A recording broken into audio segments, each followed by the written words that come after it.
नंदिनी, इतना जबरदस्त कॉकटेल के माहौल बा, इतना ठंडा का है। विक्रम होने बैठल बा, कियारा अपना में खोइल बाड़ी। तनी म्यूजिक होके चाहिए, डांस वांस होके के चाहिए, तभी तो लागे सेलिब्रेशन के मौका है। हेलो, तो पार्टी शुरू करल जाओ। Thank you. भाई भाई भाई इधर आई, डांस करे खातिर तैयार हो जाए। रेडी? म्यूजिक।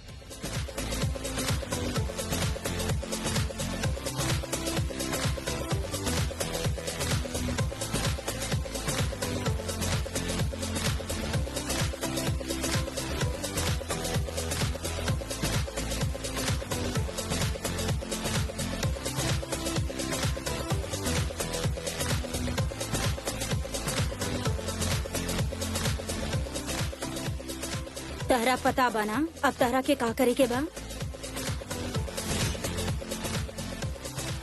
ला मौका आ गई प्लान के आगे बढ़ावे के और ओकरा के सही अंजाम लेके जाए के।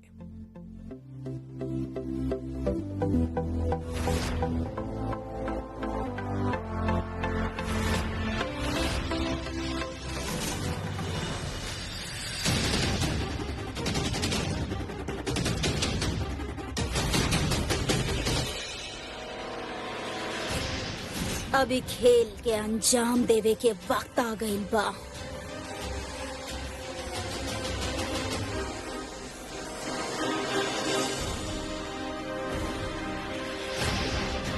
डॉक्टर साहब, डॉक्टर साहब,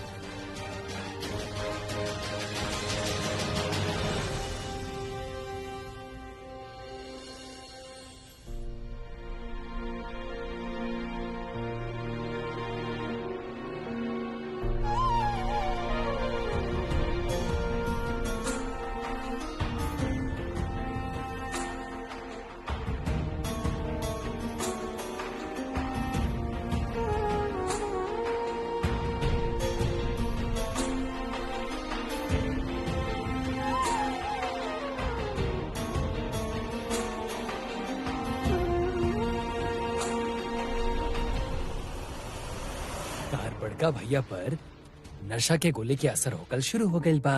व्हाट? प्लान के अगला स्टेप लेवे के वक्त आ गई बा। मेक श्योर वीर और कियारा एक रूम में जाएं। ओ तहरा से अभी भी नाराज बा, ओकरा तहरा पे शक ना होके के चाहिए। आप फिक्र मत करी मॉम, काम हो जाए। माँ बेटी आपस में का खिचड़ी पकाओ लो।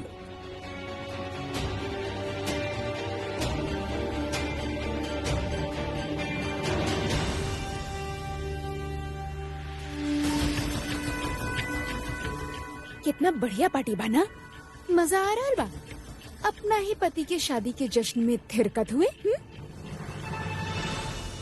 का चंपा दीदी आप हमेशा काहे ऐसन बात करेंगी?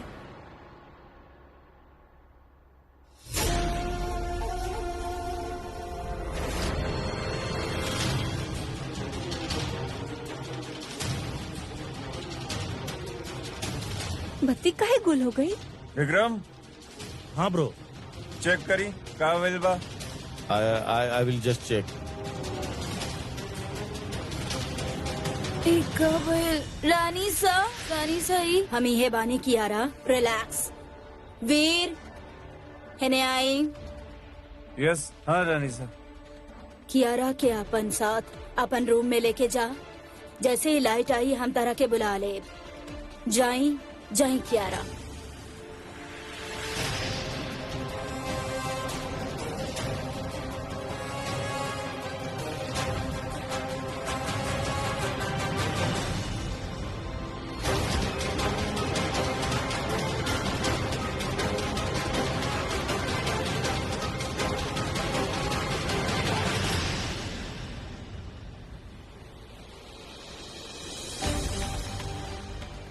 ओ चंपा कली, तू ये क्या करत रू? जा, वो राजकुमार जय तारा के ढूंढा था। हुकुम? हाँ, वह तारा के कब से ढूंढा था, जाके मिल के आ जा। हाँ। डॉक्टर के लेके अंदर जा रानी, कमरा में। का? हम सवाल मत करा, जितना बोलनी उतना करा, जा। ठीक बा।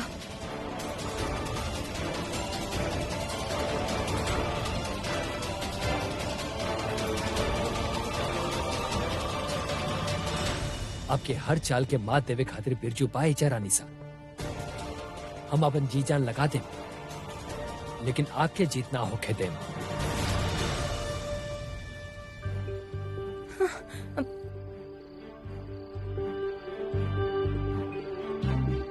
यहाँ बैठ जाइए, बैठिए।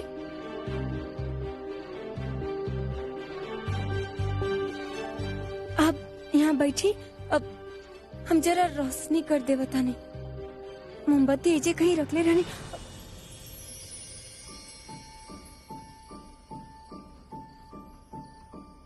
कुछ ना करब आप। आइए हमरे पास बैठी। डॉक्टर साहब, ये अंधेरा बहुत सुंदर लगा था रानी। और आपो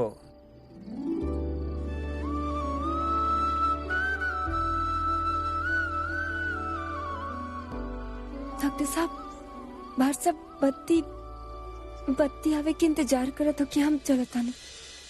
बैठी। अगर आप चल गए नहीं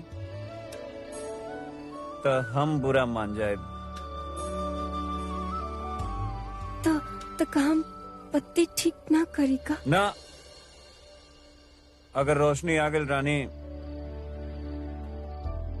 तो ये चांदनी बुरा मान जाए रानी। एक खातिर इहे बैठी हमरे पास। अब आप ही कुछ ज्यादा ही पी लेनी है डॉक्टर साहब। अब सुध जाए, ठीक है? नो, नहीं, हम ना सुतब। कहे कि अगर हम सुत गए नहीं तो सपना आई, और अगर आप सपना में ना आई नहीं तो सपना का फायदा ही का। ये खातिर प्लीज आप यहीं बैठी हमरे पास।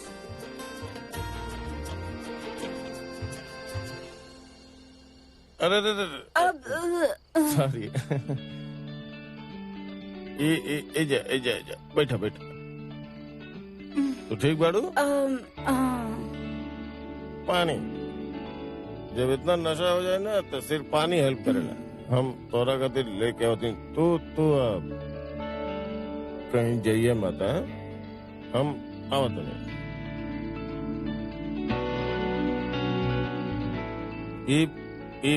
इला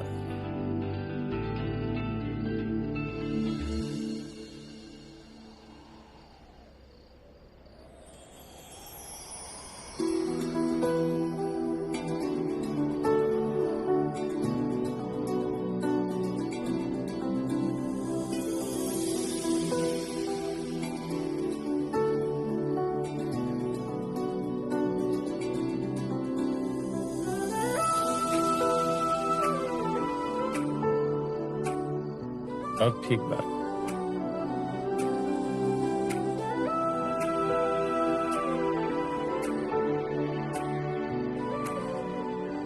अब ये ग्लास मैंने। Thank you. अब सॉरी।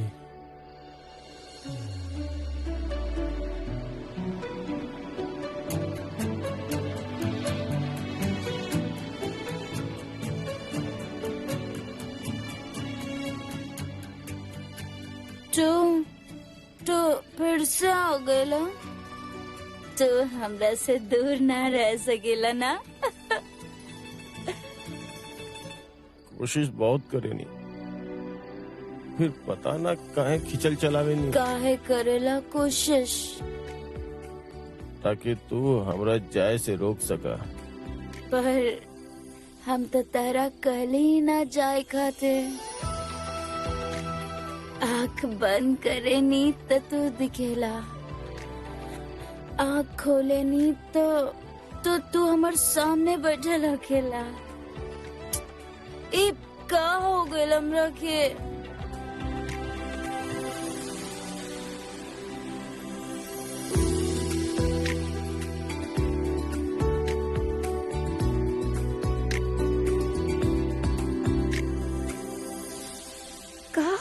आपके आज एहसास भइल रानी,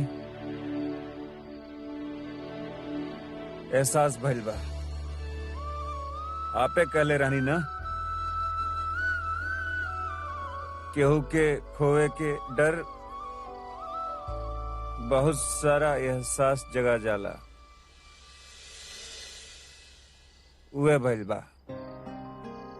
आप हमके कबो ना खोई डॉक्टर साहब। लेकिन इ नाटक त हमरे मन में डर पैदा कर देले बरानी।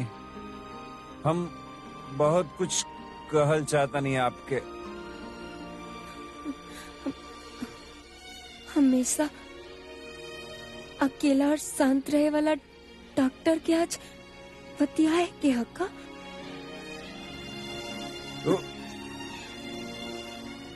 डॉक्टर साहब आराम थैंक से। यू।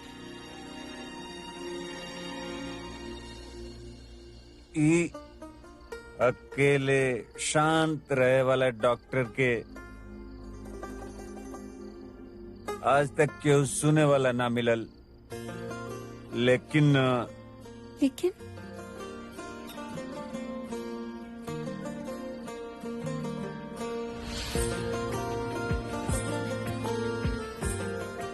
लेकिन फिर आप हमरे जिंदगी में नहीं, और सब कुछ बदल गल रानी। ऐसे मिटा देनी सब कुछ आप। हमरे जिंदगी में एगो दोस्त के, एगो साथी के जौन कमी रहल, ओके आप ए तरह पूरा कैनी कि जब आप हमरे पास ना रहनी ना, आपका आवाज हमरे कान तक ना पहुंचे, आपका ही चेहरा हमरे सामने ना आवे त घबरा जानी हम।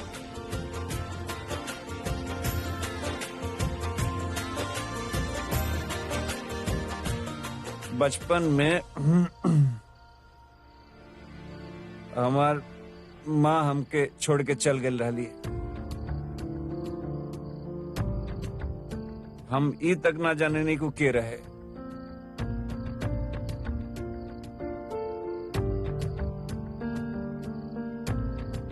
शायद यही खातिर की केहू के खो गईले का डर हमरे अंदर ना ऐसे बैठ पैक हो गए बरानी। पूरा जिंदगी हम रानी सा के आंखन में अपन पहचान ढूंढत रहनी, खुद के जगह बनावे के कोशिश करत रहनी। सोचले रहनी कि एक दिन आई कि जब रानी से कहब, वीर बेटा तू हमार आपन हवा, वो दिन हम उनके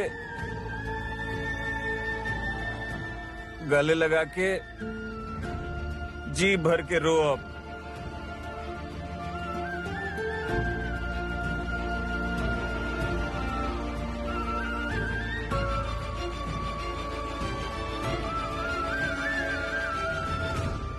लेकिन वो दिन ना आयल रानी। हमारा आंसू अंदर रहत रहत पत्थर बन गई ना, और हम हो पत्थर के तरह शांत हो गए नहीं। लेकिन आप हमरे जिंदगी में वो बारिश बन के आई नहीं, जौन पत्थर के चीर के रख देलस। तोड़ देनी आप पत्थर के हमारे एहसास, हमार गुस्सा, हमार रोल, हमार हंसल सब बाहर आ गए रानी। हम खुश होके लगनी आपके वजह से। जिंदगी भर जेकर तलाश रहे, जेकर जरूरत रहे, वो मिल गए।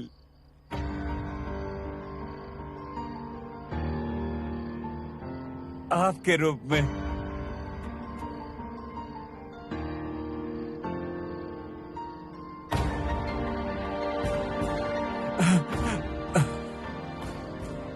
आपके बातन में आपके अनोखा अंदाज में हमके जिए के मतलब समझा देलस।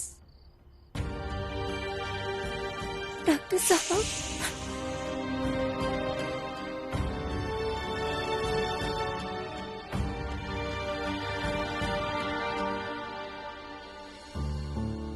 बोले नहीं रानी, हर दिन हमनी के रिश्ता एक नया मोड़ के छुएला। यही एक रिश्ता में ही अपन सब रिश्ता जी लेनी, दोस्ती के, साथी के, अपनापन के, सच्चाई के, ईमानदारी के, वफादारी के, प्यार के।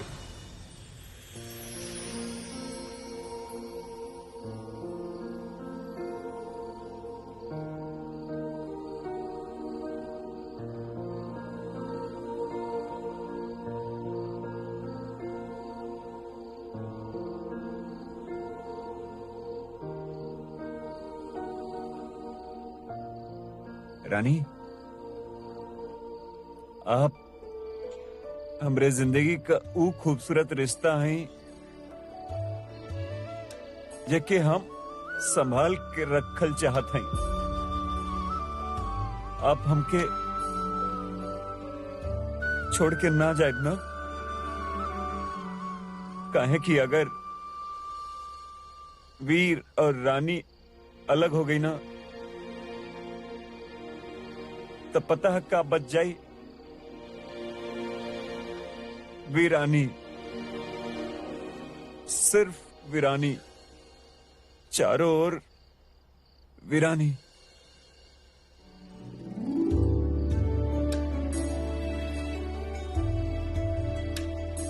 हमके छोड़ के मत जाए कभी, काहे कि एक बार अगर हम बिखरनी तो खुद के कभी समेट ना पाए। हम ना जाए ना आप, कबो ना। बस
मजा आ गई।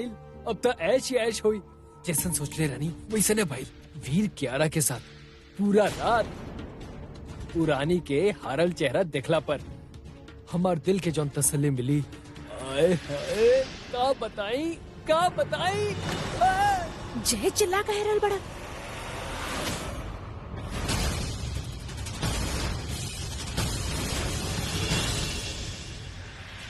ई विक्रम और कियारा एक साथ का कर रहल बाड़े।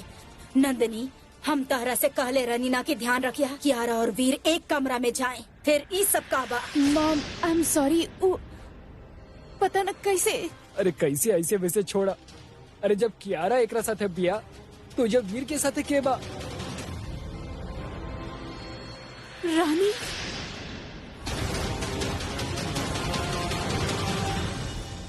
गलती हो गई हमरा से कि हम तू दोनों पे भरोसा कैनी। पूरा खेल बर्बाद कर देलू हमार। हमी तो उहे कहले बानी जैसन आप हमनी के कहले रहनी। हम राजेश्वरी सिंह रजावत बानी, हार ही ना सकेनी हम। कौनो भी काम अगर सही से करे के बा तो ओकरा खुद करे के पड़ी। मतलब? जी लेवे द वीर और रानी के ई रात एक साथ। ई रात उनकर एक साथ आखिरी रात हुई।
हम चाहे कितना भी दूर जाके कोशिश काहे ना करें,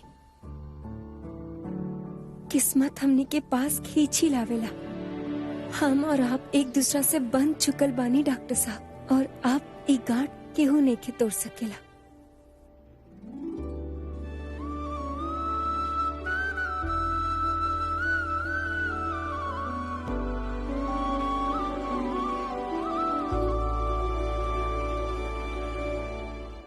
एहसास तो रहे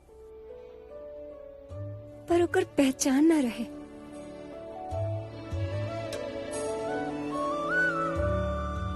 मगर अब हम जान गए नहीं हाँ डॉक्टर साहब कि हम रउआ से कितना प्रेम करेंगे।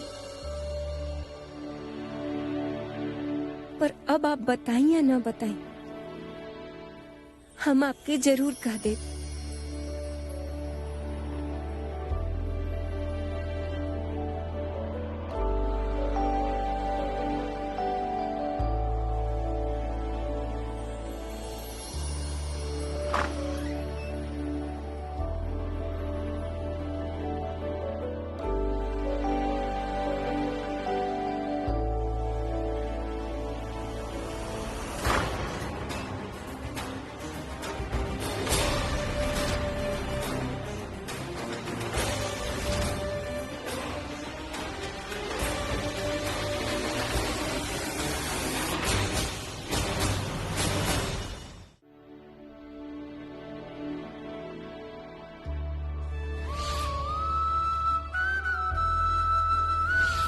हम तो जैसन होखत चल गए वैसन चलत चल गई नहीं। पर आप हमार ख्याल रखनी माता रानी। बलिया से जयपुर आयल रहने कुछ लेवे पर मिल कुछ और गई।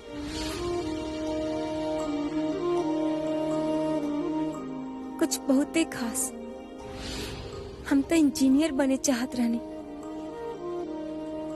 लेकिन हमके ना पता रहे कि कोई अपना इतना जरूरी बन जाए कि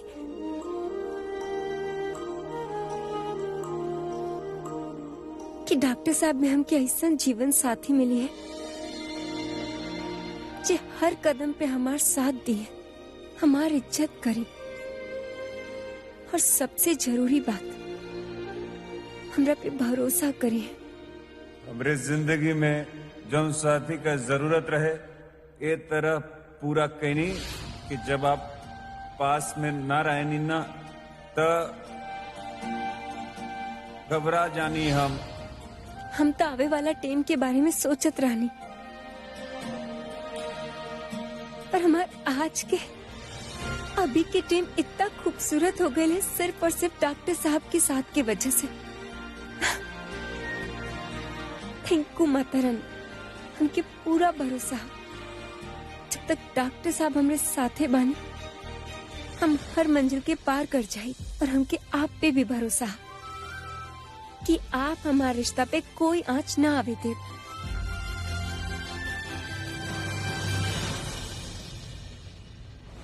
का जरूरत रहे रानी सा के प्लान बिगाड़े के, चुपचाप कियारा के साथ रात बिता लेता। खैर अब ओकर सजा में पूरा जिंदगी अंधेरे में बिता के पड़ी तारा।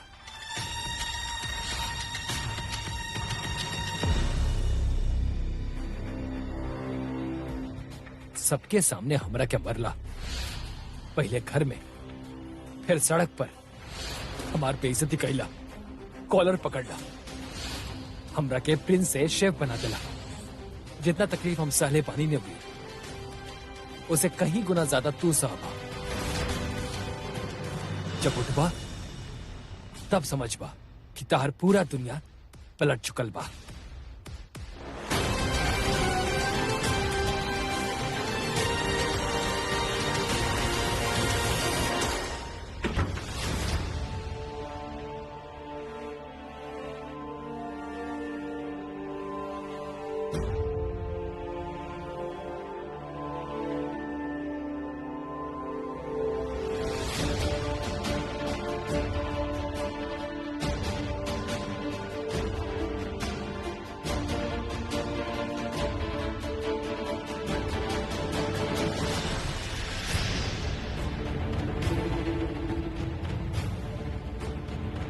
हम ई कमरा में क्या करता नहीं, यहाँ कैसे आए नहीं आप? और कल रात के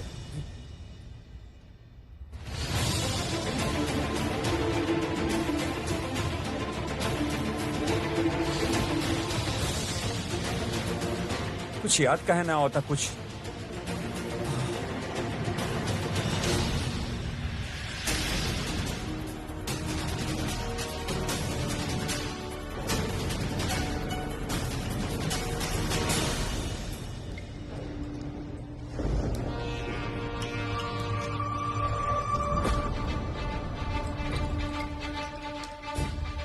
आज जब हमार सपना पूरा होके जा रहा बा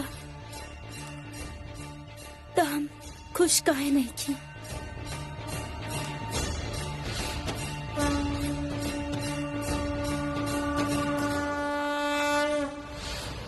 बार बार विक्रम काहे आ रहल बा हमार सामने? हम तो वीर से प्यार करेनी और अब जब वो हमार होके जा रहल बा तो हमार मन में ही का हो गइल बा हमरा के? का रोक रहल बा?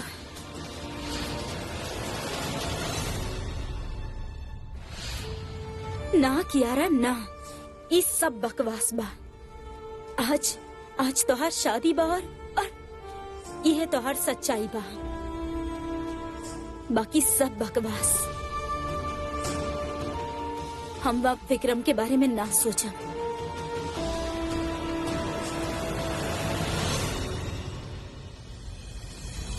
कल कियारा और वीर के शादी हुई। विक्रम तू ना प्लीज ही नजर वजर मत लगाइए हमरा पे। फाइनली हमार वीर के साथ शादी हो रही बा। जे कबो ना सोचले रहनी उहे भाई।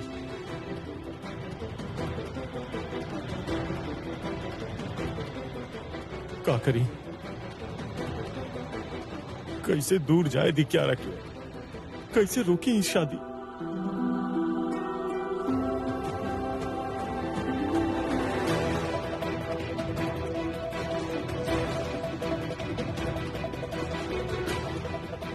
भाभी सा ही कुछ कर सका था।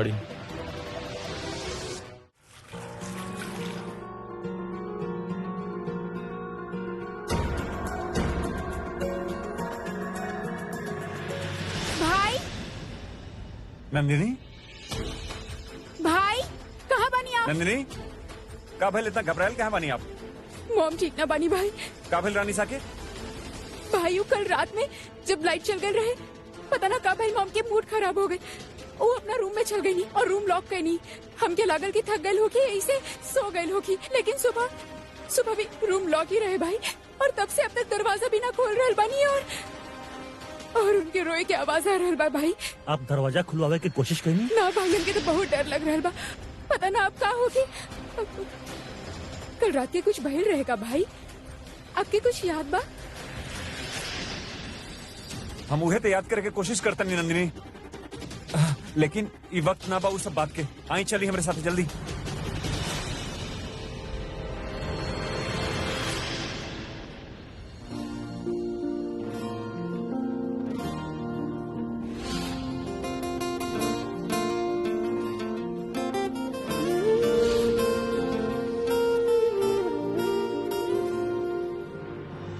आपसे कुछ बात करे के बा।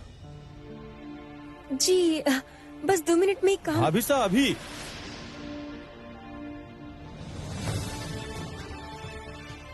आपकी बेचैनी आपके चैन से बैठे ही ना दी। आज तो आपके दिल के बात आपकी जबान पर ला के ही रहा। क्या बात है देवर जी? हम देखा ताने की जब से रिश्ता तय भइला आप बहुते परेशान हो गई निया। पर आपके तो कोनो फर्क नहीं के पड़त ना भाभी साहब। ऐसा का है ब्रो, आपके खातिर इम्पोर्टेंट नहीं खन। उनका प्यार आपके खातिर कोनो मायने ना रखेला। देवर जी आप इस छोट बानी लेकिन बच्चा नहीं खी। अच्छा से जानता नहीं कि आप दोनों एक दूसरा खातिर का फील करेंगे, लेकिन काहे हो रहल भाई सब? काहे कर रहल बानी आप? जब दुगो प्यार करे वाला अलग होके लेना भाभी साहब, तो दिल में ऐसा दर्द होके जेकर कोनो दवा ना होखेला। और ये सब हम हवा में नहीं कहत। जब आप किडनैप भइल रहनी तो उनकर हालत, अरे खाना पीना तो दूर, चैन से सांस भी ना ले पावत रहने। जानता नहीं काहे कि आप उनकर पास ना रहने। जब आप ना रानी, एक एक दिन 1 साल के बराबर हो गए हमारे खातिर। भर आइल ना आंख। भाभी सही आंसू अब तब रुकी जब आप ब्रो और क्यारा के शादी रोकब। आप अपन प्यार से भाग तो सकत नहीं, लेकिन छुप नहीं खी सकत। हम तो आपके ही पीछे पीछे चलता नहीं देवर जी। जैसे आप अपन प्रेम के इजहार न कर पा रहल बानी, वैसे ही हम भी। जैसे आप इस सब होके से रोक ना पा रहल बानी, वैसे ही हम भी। जब हम ना जानत रहनी कि डॉक्टर साहब और हम एक दूसरा से प्रेम करे लगनी हा, तो आप पहचान गए रहनी हमसे पहले। अगर आप दूसरे के इतना अच्छा से पहचान सकिनी तो खुद के काहे ना? आप मान काहे ना लेवे ने कि आप कियारा जी से बेशुमार प्यार करेनी।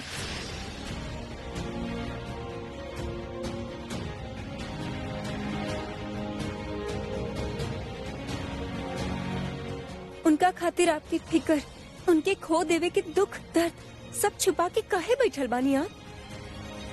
प्रेम के कब्बो वापस न लावल जा सकेला देवर जी। ओकरे साथ चले, ओकर इंतजार में रहब तब फिर वो आपके पीछे छोड़ के चल जाए। और एक बार जो हाथ से निकल गए ना, तो लौट के कब्बो वापस ना आए। ऐसे जाए, जाके कियारा जी से सब कुछ कह दिए जी भी आपके दिल में है। और ना कहब तो शायद बहुते देर हो जाए। जाए देवर जी।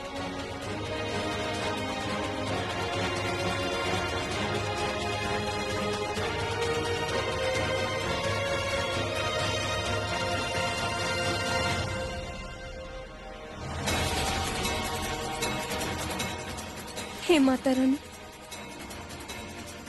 हम केहू और खातिर अपन रिश्ता दाव पे लगैले बानी।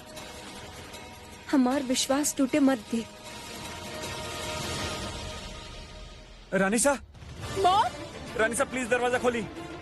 रानीसा, भाई कुछ करी ना। रानीसा जौन तकलीफ पाओगे हम दूर करब। आई प्रॉमिस हम बात करब और हम सब सॉल्व करब। रानीसा दरवाजा खोली। मॉम खोली। रानीसा प्लीज हमारी बात सुनी ना। एक बार बात करता हूँ। रानीसा प्लीज दरवाजा खोली। रानीसा, रानीसा प्लीज। रानीसा,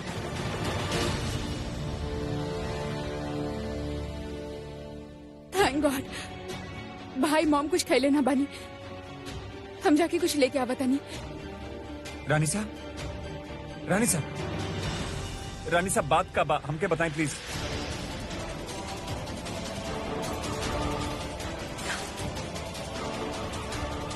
रानी साहब, आप बैठी प्लीज, प्लीज, प्लीज बैठी।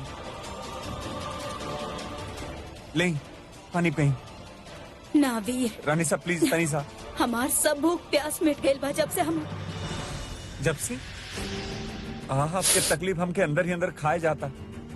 रानी साहब, जौन कुछ भी बा हम ओके ठीक करते, प्लीज हमके बताई का भइल बा। रहेदा, हम तरह से कहब भी तो तहरा हमार बात पे यकीन ना होई। जाके रानी से बात करा। रानी से? कौन है बारे में? रानी साहब प्लीज हमके बताएं भइल का बा। वीर जा यहाँ से, हम ही ना कह पाए।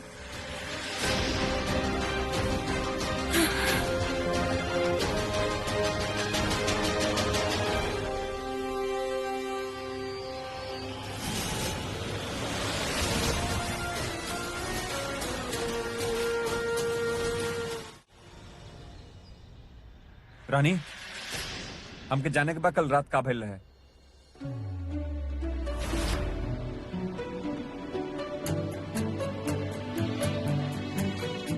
इनका बीच कैसे कहा दी? डॉक्टर साहब भी ना। रानी बताई। अब पता ना वो कहा पूछा था नहीं आप भी। पता नहीं मतलब? रानी साहब बहुत परेशान बनी। रानी, रानी सा के का भाई ठीक बाड़ी ना वो। रानी हम जन पूछा था नहीं ओकर जवाब दें प्लीज।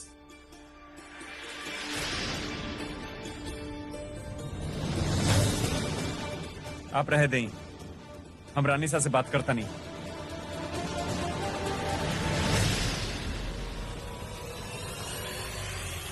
कल रात के जे भाई डॉक्टर साहब के कुछ भी याद ना?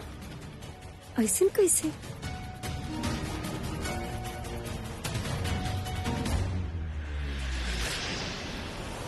रानी साहब क्या करता नहीं आप? वापस जा रहल बानी हम। पर काहे? काहे कि जे हम जाना तानी ओकर बाद यह रहल हमरा से ना हो पाई।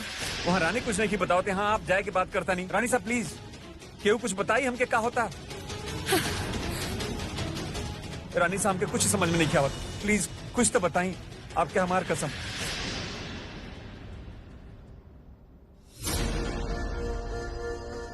अब बारी बासली तबाही के, तू दोनों की मजबूत डोर के तोड़े के, और ई कदर तोड़ब की जिंदगी भर ऊ फिर खुद जुड़ ना पाई।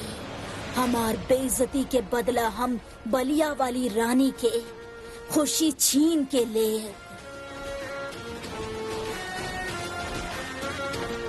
रानी साहब प्लीज कुछ बताई। रानी साहब का भइल बाप प्लीज। तू कसम दे दे बड़ा, ऐसे बता रहल बानी, वरना इतना घटिया बात बोले से पहले हम मर गए पसंद करा। कल रानी और बिरजू के बीच में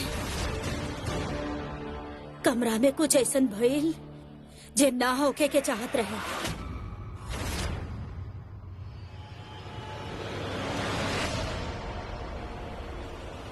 ऐसा ना हो सकेला रानी साहब। रानी ऐसा कुछ ना कर सकेली। रानी और बिरजू दोनों के जाने नहीं, हम दोनों दोस्त हों रानी साहब। और हमके माफ कर रानी साहब, लेकिन भगवान भी आके हमके ये कहिए ना तो ये बात ना मानब हम। ठीक बा, तो हम चल जाता नहीं। रानी साहब, हम जाता रानी नहीं। साहब ना, नहीं प्लीज हमारी बात सुनिए। इतना बड़ा और गलत फहमी कैसे हो सकेला आपके? काहे कि जे कल रात के भइल बा ऊ हम अपन आँख से देख ले बानी। गलत फहमी हमरा के ना तहरा बाबीर, ऊ रानी के बारे में, ओकर दोस्ती के बारे में, ऊ बिरजू के साथ। हिम्मत बा तो हम देखा तानी तरह के।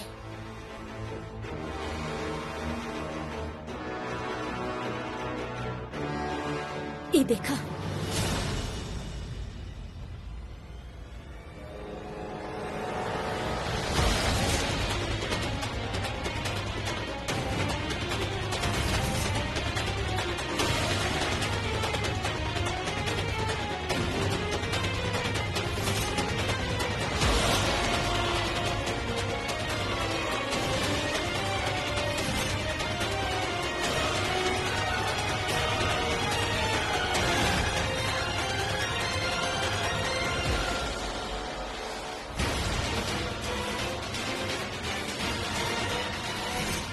हमारी झूठ के सच मार के तू राह पे चल पड़बा वीर, जहाँ सिर्फ तबाही ही तबाही बा।